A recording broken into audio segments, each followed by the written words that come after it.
presidente de la República cuando recordaba la lista Tascón.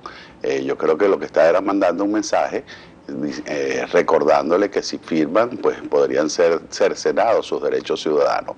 Pero yo te voy a contestar con una anécdota que me pasó con un señor mayor en el pueblo de Sarare, allá en el municipio, en el estado Lara, que él me decía, Marquina, cuando yo le preguntaba lo mismo, ¿y a ti no te da miedo firmar? Me decía, ¿en qué lista me van a meter? En la de los venezolanos que no consiguen la comida, ya en esa lista estoy. En los de los venezolanos que cuando vamos a la farmacia a comprar nuestros remedios para los tratamientos permanentes no los consiguen, ya en esa estoy. En la de los venezolanos que me cortan la luz, que no me llega el agua potable por las tuberías, en todas esas listas estoy. Es decir, ya el gobierno de Nicolás Maduro me ha conculcado, me ha quitado todos mis derechos ciudadanos. Por lo tanto, en la lista que yo quiero estar, en la de los venezolanos que dimos un paso al frente para superar la crisis que hoy estamos viviendo. Así que el pueblo de Venezuela, en definitiva, ya perdió el miedo. Los venezolanos estamos dispuestos no solo a firmar, a poner nuestro dedo en las cactahuellas, que nos tienen la foto, pero en definitiva queremos salir de esta tragedia en la cual se ha convertido el gobierno de Nicolás Maduro. A nivel del lapsos, y rápidamente para pasar a otro tema, el tema económico sobre todo, a nivel de lapsos, se está a tiempo para aplicarlo, no se está manejando el escenario que quizás pueda haber un retraso por parte del Consejo Nacional Electoral para la revisión de firmas y que se pueda finalmente pasar a la otra fase. El Ministerio de Asuntos Electorales va a hacer lo imposible para retrasar el proceso o para impedirlo. Ahora bien, los derechos no son concesiones graciosas ni de los poderes públicos ni de los gobiernos de turno, son conquistas que se logran todos los días con la participación activa, decidida del pueblo de Venezuela. Así que mientras ellos más traten de dilatar, con mayor fuerza tenemos los venezolanos que exigir el cumplimiento de ese derecho constitucional. Ahora bien, si tú sumas los laxos máximos, estaríamos hablando de unos 200 días, estamos apenas en mayo, estamos hablando de que en noviembre podríamos realizar el proceso de votación para revocar a Nicolás Maduro. Pero en esos laxos está previsto un tiempo para la revisión de la firma. Ese laxo prácticamente hoy está eliminado. Porque si tenemos la cactahuella, que según las propias palabras de la señora Tibisay Lucena, es el mecanismo más seguro para verificar la autenticidad o la identidad de un venezolano, bueno, lo que tenemos es que habilitar las cactahuellas. Cuando el venezolano vaya a firmar, tú pones la cactahuella y en ese momento te dicen es Alfonso Marquina y estampa su firma delante de los funcionarios del Consejo Nacional Electoral. Así que, mira, yo, en honor a la verdad, creo que en un lapso de 3 a 4 meses los venezolanos podríamos estar acudiendo a las urnas electorales y por supuesto el CNE va a intentar que ese proceso se dé para el año próximo con la intención de que revoquemos a Maduro pero quede el peor gobierno. Pero en todo caso somos los venezolanos cuando veamos retrasos deliberados, públicos por parte del Consejo Nacional Electoral, los que tenemos que insistir con presión ciudadana dentro del marco constitucional, como derecho constitucional al reclamo, a la protesta, a la denuncia. Tenemos todos los venezolanos que hacer fuerza común para que esos laxos se cumplan. Diputado, el tema económico sigue siendo uno de los principales problemas de los venezolanos. Se anunció un incremento de 30% del salario mínimo, pero según especialistas se ha publicado que solamente eso significaría 115 bolívares diarios para el trabajador.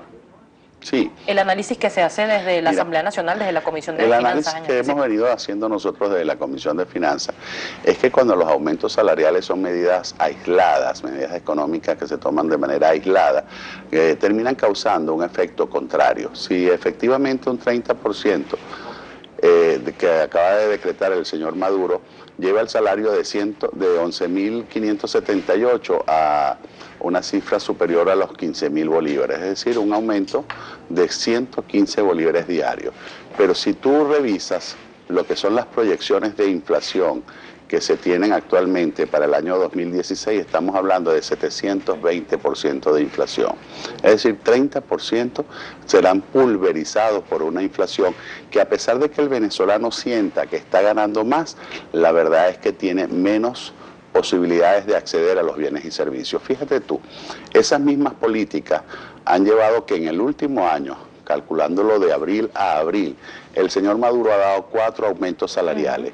En mayo el 20%, en julio un 10%, en noviembre del año pasado un 30% y ahora en marzo del año 2016 también dio un 20%. Eso nominalmente es el 80% del salario, pero en la realidad es 105% de aumento. Ahora, cuando tú comparas eso con lo que ha sido el impacto en el incremento de la canasta básica alimentaria, tenemos que en el mismo periodo la canasta alimentaria pasó de 20.918 al 31 de marzo del 2015 a la cantidad de 142.853,20, es decir, un aumento de 582%. La verdad es que el venezolano tiene hoy un 20% del poder adquisitivo que tenía hace un año atrás, a pesar de esos aumentos.